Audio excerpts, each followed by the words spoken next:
pessoal, tudo bem com vocês? Meu nome é Murilo Perim, mas podem me chamar de Mupa. Eu tinha feito um primeiro vídeo de fundamentos, explicando o que a gente vai ver nesses videozinhos. Falei mais ou menos, o básico aqui, das formas, do volume dessas formas, um pouquinho de luz e sombra e perspectiva aqui um pouquinho também. Lembrando que, pessoal, eu também estou estudando, na verdade, todos esses conceitos aqui no digital. O digital não é meu forte, mas eu achei que seria interessante compartilhar com vocês. Tem alunos que me perguntam constantemente o que dá para a gente fazer, como dá para treinar. Então, de toda maneira, não me custa nada compartilhar parte desses estudos e dar uma sequência aí que pode ser útil para vocês. Uma vez que a gente viu já o que dá para abordar aqui, o que é interessante a gente começar estudando, de repente, eu vou pensar agora então naquela questão das formas geométricas. Eu sei que muitos acham bem chato estudar as formas geométricas, mas é uma coisa que é bem importante. Uma dica que eu já vou dar para vocês é o gestual. Olha só como eu faço várias vezes as linhas aqui para conseguir de fato a minha esfera. Uma esfera média, uma esfera pequenininha e uma esferona aqui. Tá até saindo aqui da minha folha, na verdade. Pratiquem isso, tá? Isso é uma coisa que já ajuda bastante. Distorçam essa esfera. A gente pode esticar, alongar ela, esticar aqui para cima. A gente pode deixá-la mais compridona. Por que isso é importante? Porque esses gestos a gente vai empregar em outros desenhos. É muito comum a gente ter que fazer uma esfera. Quando a gente começa a falar da distorção, então, dessa esfera, desses formatos, é ainda mais comum. Tem várias possibilidades legais aqui que a gente pode brincar para ver se a gente está conseguindo se torcer bem. Então, por exemplo, uma coisa que eu posso fazer é imaginar que eu tenho aqui um círculo que eu estou vendo aqui ele de baixo. Então, vou aumentar aqui o tamanho do meu pincel e já que eu estou vendo de baixo, eu vou fazer isso aqui. Eu vou preencher ele para ficar óbvio que eu estou vendo ele de baixo. E agora eu posso fazer ele um pouquinho aqui mais próximo do nosso olhar. Vamos supor que ele está descendo. Então olha só, esse círculo aqui a gente estava vendo, ele estava lá em cima. A gente estava bem baixo aqui, em comparação a ele. Esse outro aqui, ele já está um pouco mais próximo do nosso olhar. Então, o que muda aqui, Esse tamanho aqui, ó. Deixa eu colocar uma corzinha aqui, para ficar bem fácil, um amarelinho. O que vai mudar? Esse tamanho aqui, ó. Olha aqui como já diminuiu, ok? Agora, vamos supor que, para quem não lembra, um Alt, enquanto a gente está com o pincel, a gente seleciona aqui a corzinha que a gente quiser, que já foi usada aqui antes, tá? Vamos supor que a gente tem agora um outro que está ainda mais próximo do nosso olhar. Olha só. Esse aqui ficou com a linha meio grossa, vou dar um Ctrl Z. Esqueci de diminuir aqui. E vou também deixar um pouco mais escuro, que eu tenho essa mania de deixar a opacidade um pouco mais baixa aqui. E aí eu misturo mais as cores aqui, é um jeito que pra mim tem funcionado, Mas mais pra frente a gente vai falar dessas questões também. Então olha só. Tenho aqui um que tá ainda mais próximo da gente. Esse aqui eu acho que não funcionou bem, Ele tá muito parecido com o anterior. Vamos mudar de novo aqui. Deixa ele bem fininho. Aí, melhorou. Então esse aqui, ele tá bem mais próximo. Vou pegar aqui essa corzinha. Deixar tudo isso mais escuro aqui, ó. Não, é você que eu quero, você aqui mais escuro. Aí. Para ficar mais fácil da gente entender. Esse aqui, apesar de ele estar um pouquinho mais próximo do nosso olhar, a gente ainda está vendo ele de baixo, certo?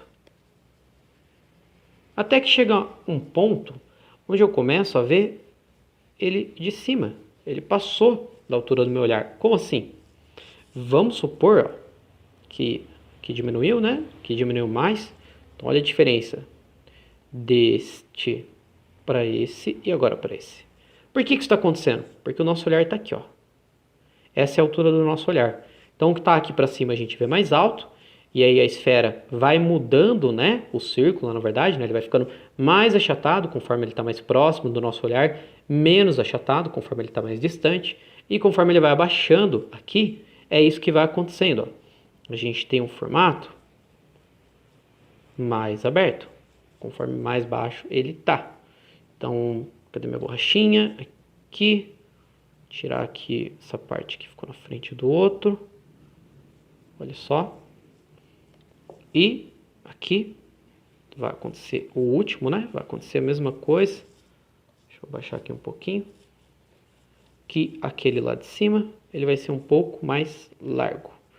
Agora, por que eu não estou pintando esses outros círculos que estão aqui? Porque eu estou imaginando eles sendo vistos de cima. Então, estou fazendo de uma maneira onde eu uso... Opa, estou com a borracha. Onde eu uso a corzinha escura para representar a parte de baixo desses círculos que eu estou desenhando. A corzinha branca para representar a parte de cima. Então, é isso aqui que acontece. Deixa eu dar um Ctrl- para vocês conseguirem ver um pouquinho melhor. E aqui a gente tem esse exercíciozinho, que é bem legal para a gente perceber como acima do nosso olhar, quanto mais distante, né, mais aberto vai ficar aqui esse círculo, até ele chegar bem próximo da circunferência original dele. Aqui eu estou pensando num círculo bem redondinho mesmo. E quanto mais abaixo do nosso olhar também, ele vai expandindo. O que mais que eu posso fazer aqui para praticar o círculo? Deixa eu dar um zoom aí de novo, que assim a gente pode usar bem a nossa folha, não precisa ficar criando camada e arquivo e arquivo. Aproveitem isso, tá, gente? Dá pra gente, ó, tirar bastante, né? E dar bastante zoom. Tem gente até que dizem, né, quem manja mesmo de pintura, lembrando, eu tô começando a aprender agora, tô só tentando compartilhar algumas coisas que eu tô estudando. Dizem que tem gente aí que dá muito zoom e aí fica até ruim de usar folha. Vamos deixar assim, que eu consigo ter noção das referências em cima e na lateral aqui do que eu estou fazendo. Então a gente pode começar a pensar também nesse círculo, de fato, como uma esfera. Como que eu vou fazer isso? Vamos supor assim, se eu estou vendo, enquanto eu tenho retratado isso aqui, eu tenho um círculo. Quando que ele começa a se transformar em uma esfera? Quando eu consigo perceber esses nuances aqui. Olha só. Quando eu consigo entender que essa linhazinha aqui, ó, imagine uma bola de basquete. Se eu olhar para uma bola de basquete de frente, a linha fica reta. Se eu olho para uma linha da bola de basquete que está um pouquinho mais para o lado, ela faz uma curvinha. Se eu olho para uma que está ainda mais para o lado, a curva dela é ainda maior. E aqui, para o outro lado, a mesma coisa. Tem uma curvinha. Se eu olhar para uma linha que está ainda mais distante, a curva é ainda maior. A mesma coisa, aqui a gente fez isso na vertical, né?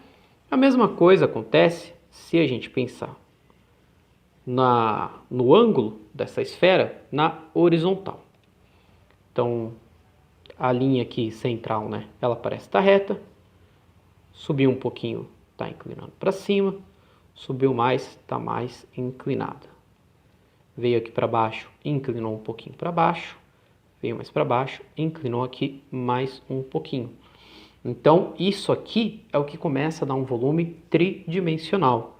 Onde que isso vai aparecer depois? Na hora que a gente for pintar, que for usar luz e sombra numa esfera, que for planejar, né, a ideia de luz e sombra.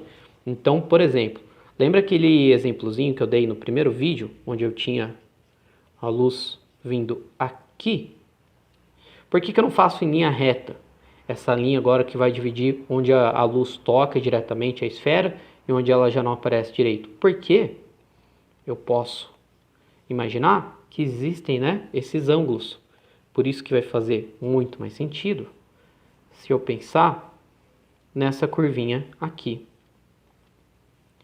E também posso, aos poucos, ir aumentando aqui, né, essa tonalidade. Quanto mais distante da luz, mais escurinho eu posso deixar essa borda aqui. Então, basicamente, é por causa disso que a gente imagina esses ângulos que a gente compreende dessa maneira. Mas, para a gente não ficar só também nesses estudos aqui do formato, que é uma coisa que eu acho que muita gente acha um pouquinho mais chata, vamos falar então um pouquinho do que dá para fazer com a mistura dessas formas. Aqui então, pessoal, eu peguei um exemplo que eu uso com os alunos em geral, onde tem todas essas distorções que a gente mostrou ali, tem um volume na esfera, e eu já comecei a pensar um personagenzinho composto apenas de círculos. Eu tinha esse personagem só nos círculos e eu decidi deixar esse personagem tridimensional. Olha aqui como as linhas laranjas representam esse volume. Eu costumo fazer aquela comparação da bola de basquete. Pratiquem bastante, tentem desenvolver esses personagens tridimensionais e rabisquem muito essa esfera, esse círculo. Vocês vão ver o quanto isso vai ser útil. Muito obrigado, forte abraço e até o próximo rabisco.